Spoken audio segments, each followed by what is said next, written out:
Hello, everyone. My name is Abubakar Mbarak, and I'm from Mombasa, Kenya. I'm a 2019 Mandela Fellow with the Presidential Precinct, and I'm so happy to be here among more than 100 brilliant minds, innovative minds from all over Africa. And I believe that you guys are the future. And I'm also happy to be at this place, the United States Chamber of Commerce, because I'm an active member of the Kenya National Chambers of Commerce back home, the Mombasa chapter. And being here, I feel like this is home, and these people here are family. So thank you very much for having us here. So the topic of the panel that we're having, that I'll be moderating, is corporate citizenship and evolving business models. And we're going to dive deeply into how companies integrate corporate social responsibilities in their bottom line.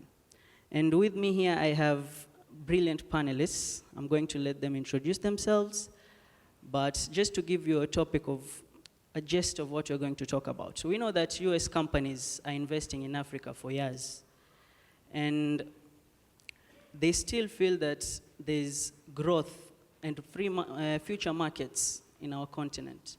And they've been putting into a lot of long-term investment in Africa by deploying the capital, transferring the technology, and also building local jobs and skills. And we know that there's still potential to scale up these businesses. And at the same time, as much as they're looking for business success, they're also driving developmental income and impact in our communities.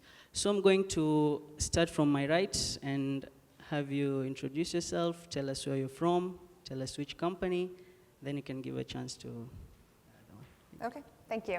Hi, my name is Heather Kalp. I'm the International Government Affairs Manager for Chevron Corporation. I've been with Chevron for about 13 years. Before that, I spent 10 years mostly working on the continent from which many of you come from in the nonprofit sector. So I've actually had kind of two careers so far, one in the nonprofit sector and one in the corporate sector. So, hi everyone. My name is Adam Hemphill. I'm Director of Global Government Affairs for Walmart. I've been with the company about 13 years. And in my current role, I support our operations in Africa. That's two pieces there. That's through our acquisition of MassMart, so it's retail operations across 13 countries, and then also through our sourcing angle in terms of purchases across for our stores around the world, which is 25 different countries. Guys, he's from Walmart. I'm sure all of us shopped there. Isn't it great to have someone from Walmart here? Sometimes I just say we sell stuff. Yeah, you do. And you're perfecting that. So let's just dive right into our first question. What do you see is the role of CSR for your company back in Africa?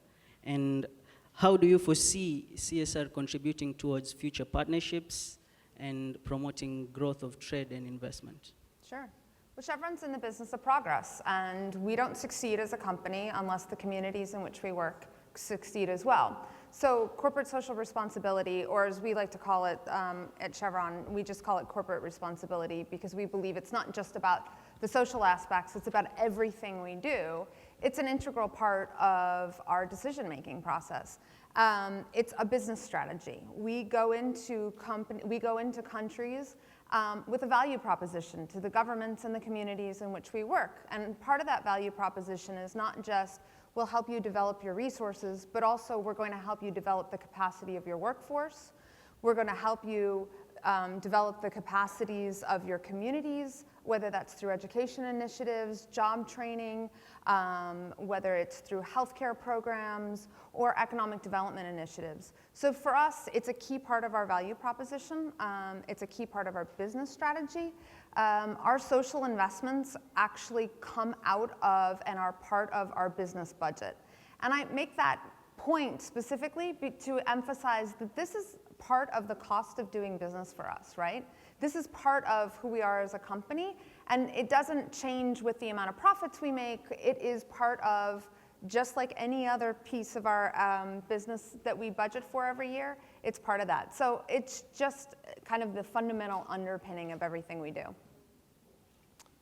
Yeah, and I would say in a similar way, we have a guiding mission as well for Walmart. all around the world, our goal is to help people save money so that they can live better. And I think that all of our operations, whether it's through corporate social responsibility or just by doing business, reflect that. I think that also from a giving perspective, our work follows the general rule of retail. So, retail at its core is actually local. You're not going to be successful as a retailer unless you know your customer and you know what's important to that community. But then there's also ways that we can leverage our scale to bring broader change. And so at that community level, this is particularly with our MassMart, with the MassMart brand, and people might not be familiar with the holding company. They might be familiar more with game stores or Builders Warehouse, et cetera.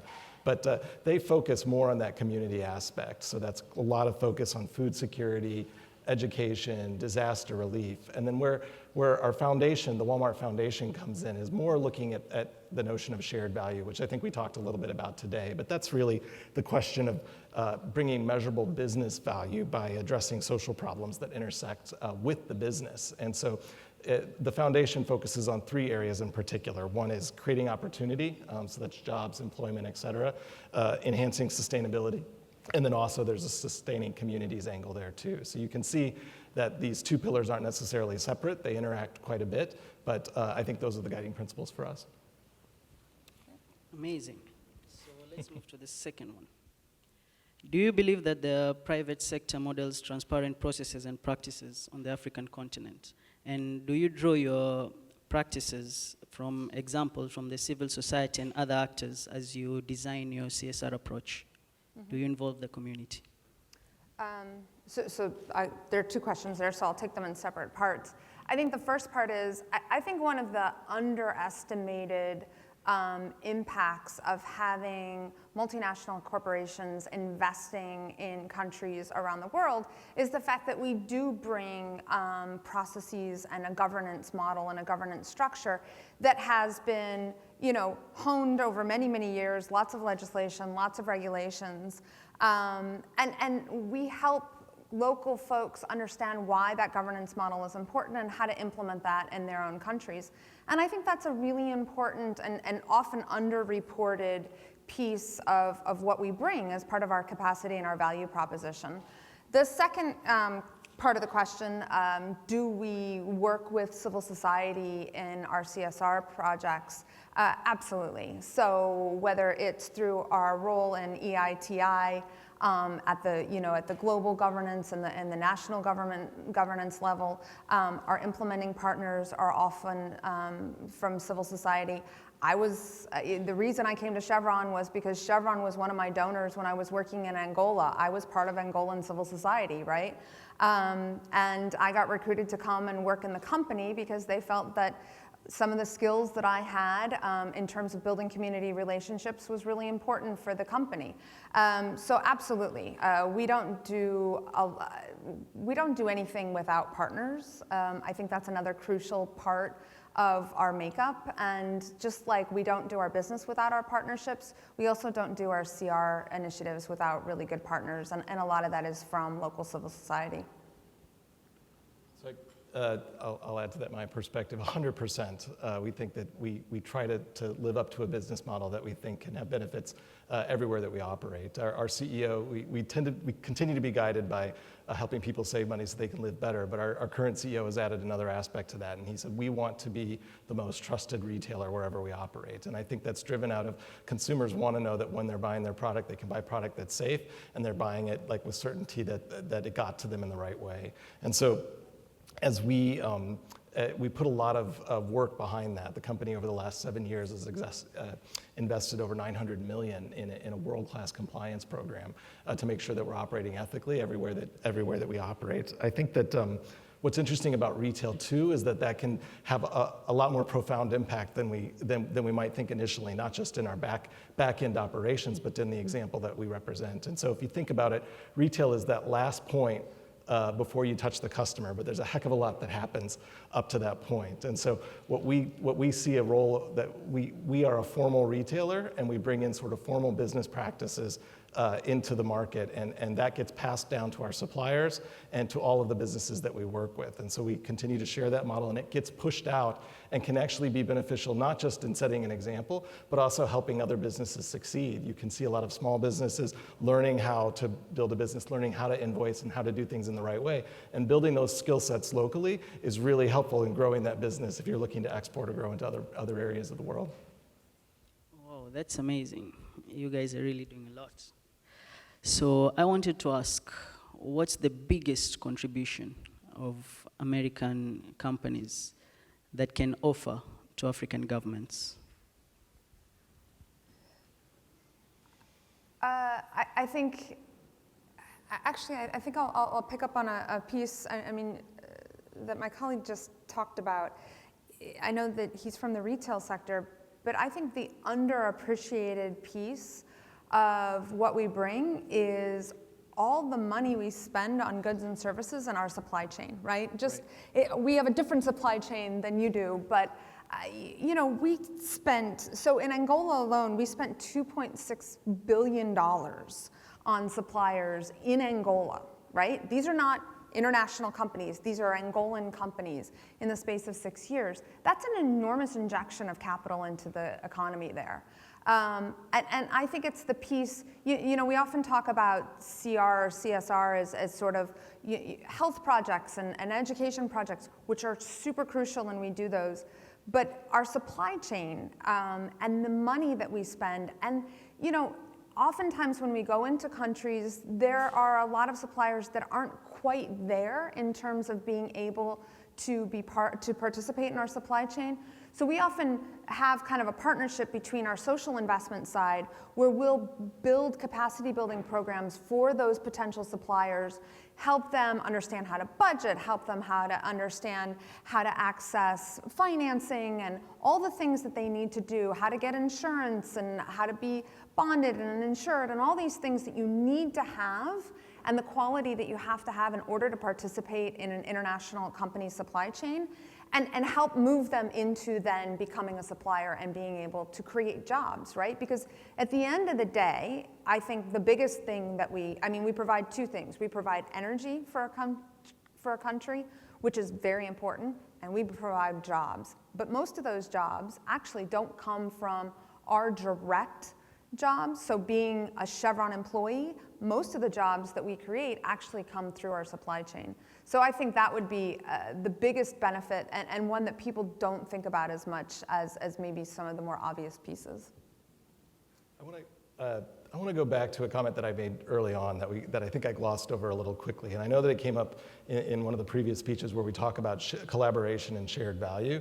And I think that, as we sit here representing a big company and we talk about it, I'm sure everyone is saying, well, that makes sense. He wants to do corporate social responsibility that helps his business grow. And so we might write it off as like, okay, well, that's how they're going to direct their funding to support the business. But the reason I say that is what we've learned from example. And I'll talk a little bit of one place in the company where we've really done this in a way that we think adds real value and benefit, and that's in sustainability. And so in the early 2000s, our company decided that it was really important that we engage on sustainability and sustainable issues. But it wasn't just writing a bunch of checks and sending it to the green organizations and letting them do their thing.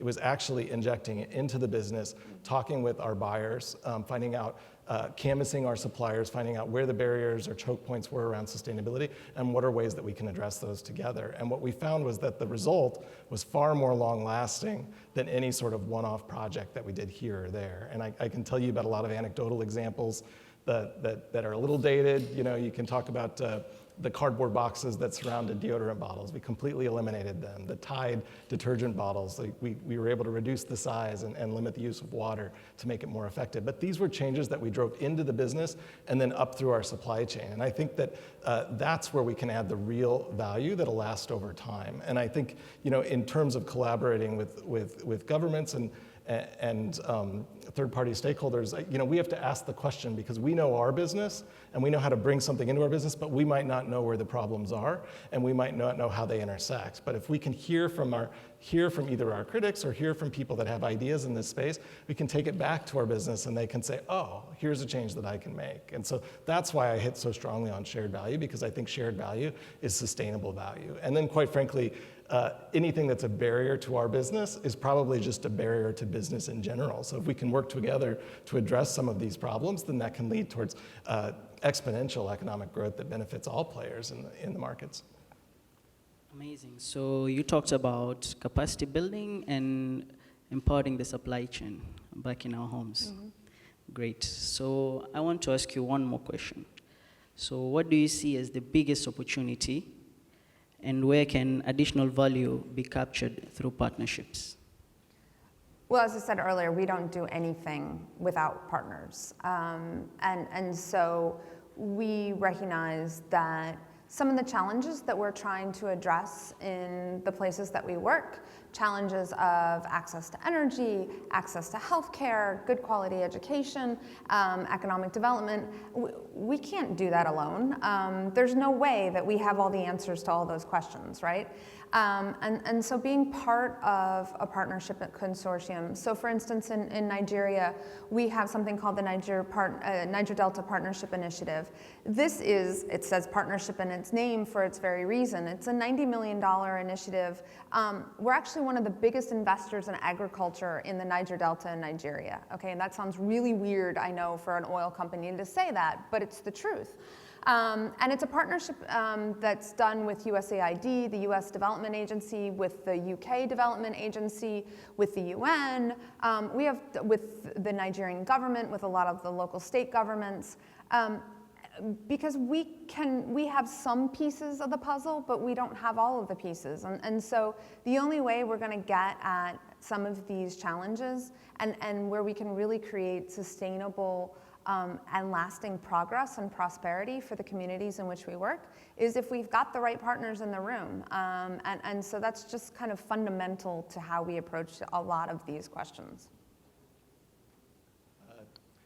I would be remiss if I was up here and I didn't talk about one of our biggest programs that we're most proud of in Africa, and that is a supplier development fund that we created about 10 years ago when Walmart entered the market. And the goal of that program is to invest money in helping small businesses, micro and small business-sized businesses, scale their business, understand the barriers to growth, and then hopefully be able to help them get into not only the local market, but then potentially scaling up to the point where they're able to export. And we've had an enormous amount of success with this project. We, I mentioned that it's about 10, 11 years old. The program was initially sized to be about a 5-year project, and so we've continued it on for 5 years.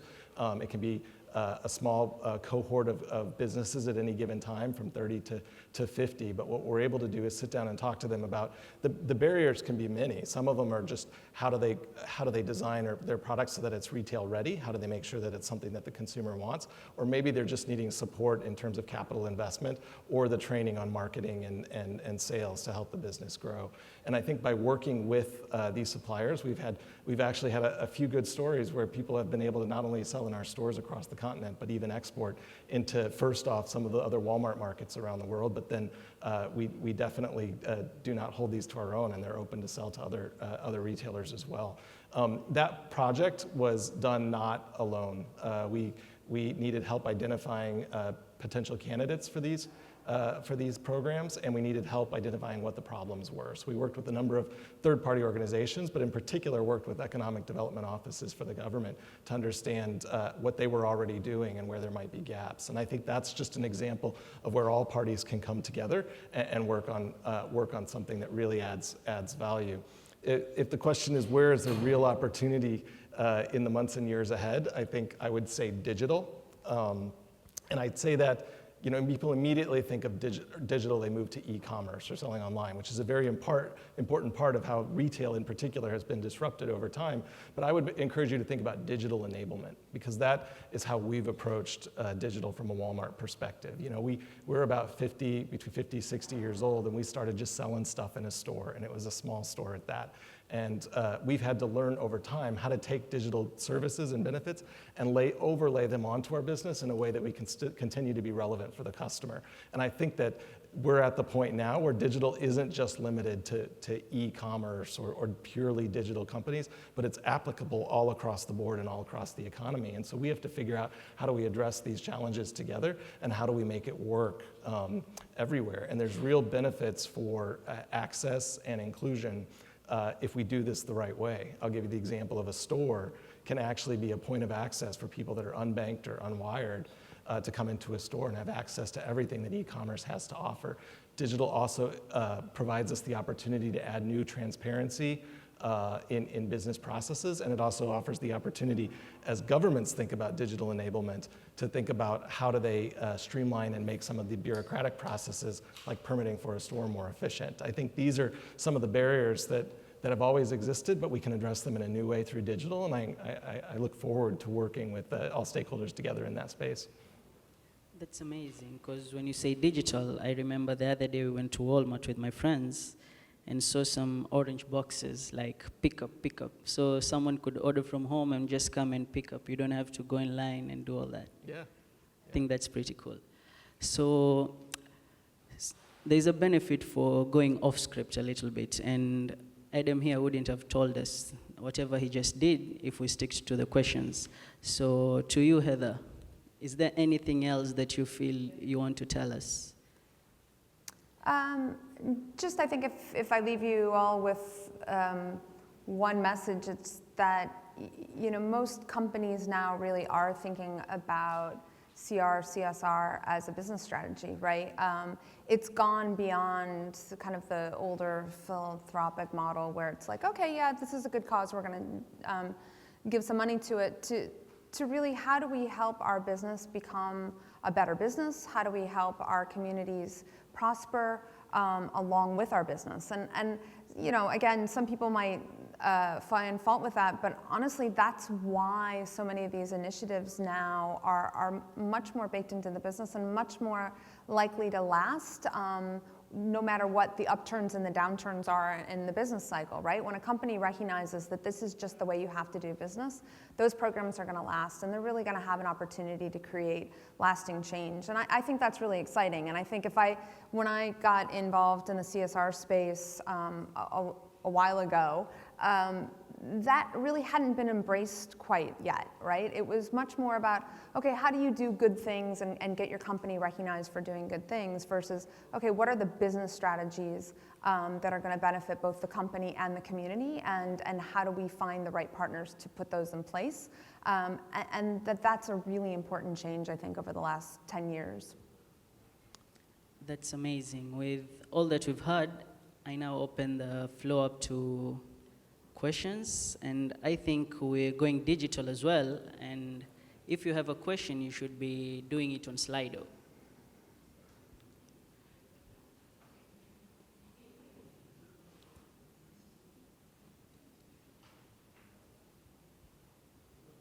Okay, as you're waiting.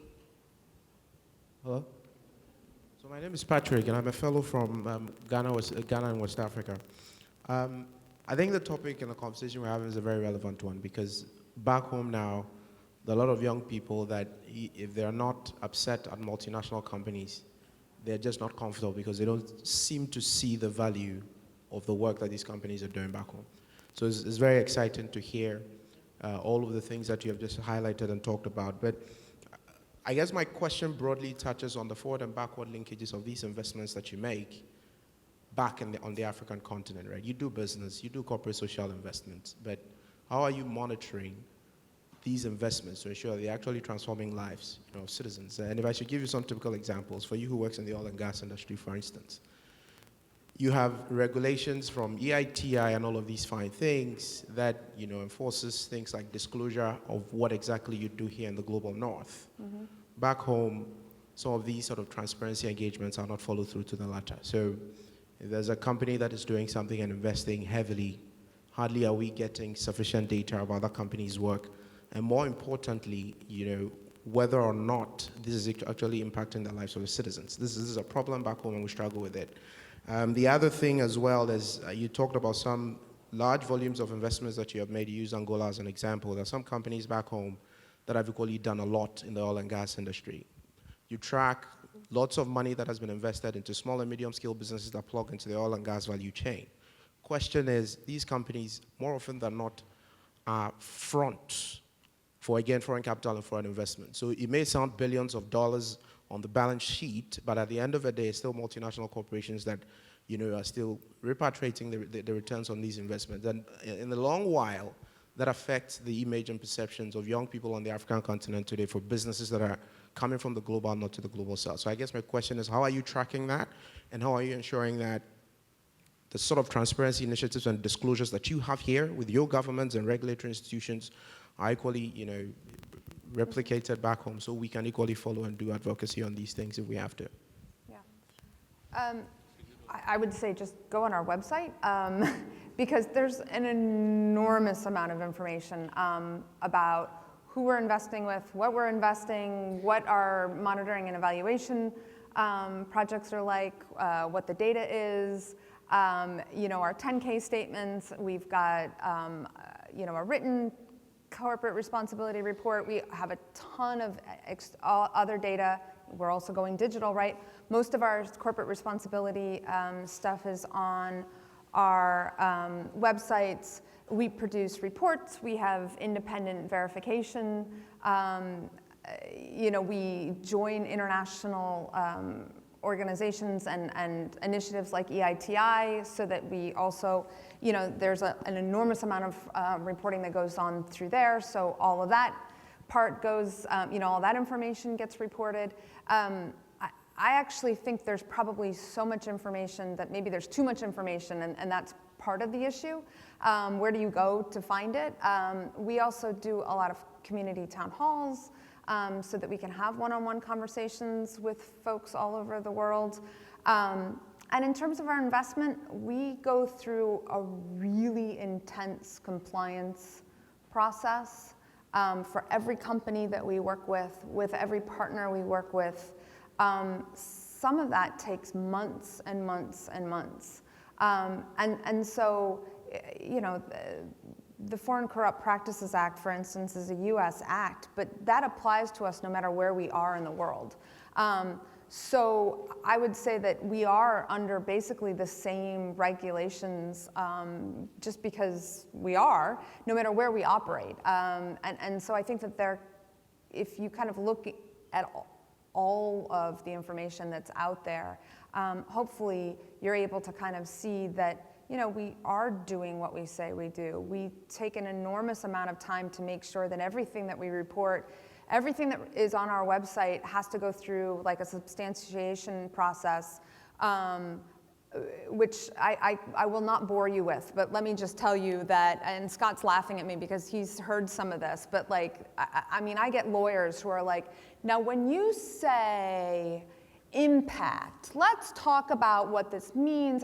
And we go down into the nitty-gritty. So I will say that we spend a lot of time making sure that what we report out is accurate. It's probably we turn ourselves inside out a little too much sometimes, but I agree with you. It's important, right? It's part of our value. It's part of the trust. It's part of the partnership to be sure that what we report is the right stuff. I'd be interested in, it sounds like we should have a conversation on the side because there was a lot of information in that question. I'm not sure that I got all of it, but I know the question is about sort of measuring impact and adding value. And I will say that will always be a challenge. In some areas it's a little bit easier if it's disaster relief, if you're providing water or meals, we actually are able to count those and then report them out. If it's, it can be a little bit harder or more nebulous if you're actually trying to see if you're making a change on maybe a systemic barrier. I know I've been working on a project on wellness and how we use our stores to promote sort of healthier living and healthier eating. And it's, how do you measure the fact that that a store would have an impact on obesity? It's, there's so many factors that play into that. It's a little bit more difficult. And so you have to, sort of work things and decide, is this the right thing to do? But I think that's why I'm very interested in the ways that the sort of projects that we work on can intersect with business, because then you're able to get metrics a bit better. You can say, this is what the impact was on sales. These are of the folks that were in our supplier development fund. These are the companies that were able to move on to the next stage, or here were the challenges that led them to stay back. I think you talked a little bit about the movement of capital and investments and things like that.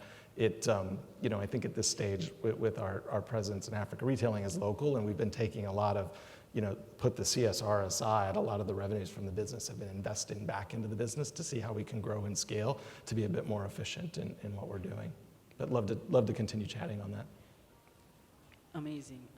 Sorry, brother. We would go to the most voted question from Slido, from Joel. And what trade policy reforms do you envisage will move on Africa beyond dependency on foreign aid? Sure. Happy to answer that question. At one point, Walmart also served on the President's Advisory Council for doing business in Africa. I think we've rolled off in the current terms, but the trade was something that we did talk a lot about. I mean, we are a retailer, but behind a retailer is basically a global logistics company, and so we're thinking about the movement of goods from one place to the next. I know I talked a lot more about retail stores, but we also source product from Africa as well, and so I often talk with our sourcing managers about the challenges that they face. It's super exciting to see what's going on with the Africa Continental Trade Agreement. I think that that's a good way to really focus our efforts on how can we facilitate trade, deal with barriers. I talked to one of my colleagues that was based in South Africa, and I was asking him about, what are the things that keep on your mind as you're thinking about facilitating goods? And he said to me, he's like, Adam, imagine you're trying to get something from California to New York, and at every county border or what have you, you have to stop along the way. That can be, because of maybe some at the point in time, proper enforcement measures. But the ways that we can facilitate and streamline that, focus on risk targeting, and get the right stuff across the borders quickly, I think will do wonders. We've got stores now that are looking at deliveries when companies always love transparency and predictability, but if you're looking at your ledger and it says this stock will be delivered on this date plus or minus 18 days, then it's really hard to make sure you've always got something on the shelf that the customer can buy. And so when we engaged on the Advisory Council for Doing Business in Africa, they said, let's just think about core infrastructure here and where are the choke points. It's what we would do in any market that we operate, and we'd love to continue engaging on that topic, and I think there's real opportunity for that piece. It also, just not to expound on this too long, but it also creates that certainty and stability at every step of the way. In today's world, you can't make something in one country alone. You can certainly produce apparel in a market, but what about the buttons and the zippers and anything else where someone might not specialize in that, and trying to specialize could simply raise the price. You've got to make sure that the trade flows are there so that you can get the inputs on time and in the right amounts so that you can be certain for your deliveries to other markets. And so thinking about the broader web of what the downstream impacts of these are really will help us address these problems. So looking forward to any efforts around trade facilitation and creating certainty in supply chains. Okay, we have less than a minute, but I'd really love to have this question from Wura. How have the marginalized women in the Niger Delta in Nigeria benefited from your work, especially in conflict areas where women have lost their livelihoods? So I'm really passionate about this, and we have spent a lot of time making sure that women are a big part of what we do. So in our participatory development programs, which focus on our fence line communities, we really insisted that the communities have women elected representatives on the regional development councils so that women's voices were part of the decision-making process in terms of what development projects each community was going to implement with Chevron funds. With the Niger Delta Partnership Initiative, we strive to have at least half of our program participants be women. And I will say that in our cassava projects, actually, we found that the women agro-business owners are far more likely to take up some of the new innovations that we introduce, far more likely than men. I'm not trying to say, men, that you're a little slow, but it's pretty interesting to me that these agribusiness women owners have really, in terms of their yields and profits, far outdone their male counterparts. And it's sort of interesting that we work with with women fish sellers as part of our aquaculture projects. We have capacity building programs that are specifically for women-led organizations. It's a big part of what we do in the Niger Delta because we recognize that you're not going to get to sustainable reductions in poverty and violence without the participation of women. And so we also have a really sizable peace building project in the Niger Delta. And I think it's about 60% of our peace builders are actually women across the 9 states of the Niger Delta. And we've given them a lot of training, and we've given them a platform so that they're really active peace builders, right? We've found that in a lot of places where there's conflict, you tend to spend a lot of time focusing on the people who are the cause of the violence instead of focusing on the people who really have the ability to reduce violence, and that certainly is where a lot of the work that we do with women. So I love the question because I'm really passionate about it. I just spent 4 years working on this project in Nigeria, so I have really good memories of working with some incredible women in the Niger Delta, and so thanks for the question. Okay, welcome. I guess that's a wrap. So if anyone has any more burning questions, you can engage them personally when we're networking. And I want to say thank you to both of you. Thank you. You've been so inspirational. And we look forward to talking more. Thanks. Give the panel a hand. Thank you.